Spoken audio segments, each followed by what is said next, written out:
তুমি যুবক জানো অমুকের চরিত্র ফুলের মতো পবিত্র বলছো?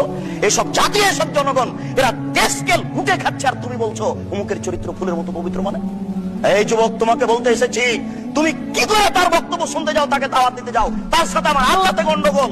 এই যুবক, তোমার বিদ্যাও নেই, তোমার বুদ্ধিও নেই। তুমি ওই যুবকের মতো, যেই যুবক মাঠে নেমে বলছে অমুকের চরিত্র ফুলের মতো পবিত্র। ওর যেমন বিদ্যাও নাই, বুদ্ধিও নাই।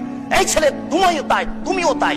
শোনো, তোমাকে আমি বুঝিয়ে বলি, ওই লোকটা মাঠে নেমে বলছে অমুকের চরিত্র ফুলের মতো পবিত্র, অথচ এই যুবকের জানা নাই যে এর চরিত্র ফুলের মতো পবিত্র কিনা।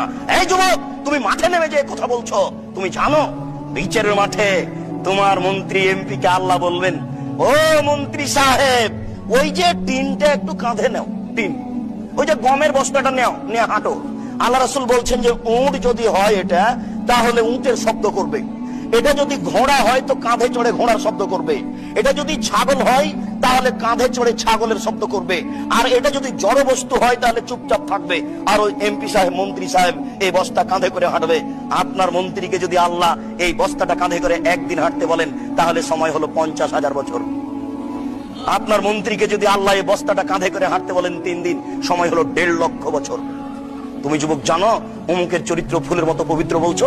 এসব জাতি, এসব জনগণ এরা দেশকে লুটে খাচ্ছে, আর তুমি বলছো অমুকের চরিত্র ফুলের মতো পবিত্র। মানে এই যুবক, তোমাকে বলতে এসেছি, তুমি কি করে তার বক্তব্য শুনতে যাও, তাকে দাওয়াত দিতে যাও, তার সাথে আমার আল্লাহতে গন্ডগোল।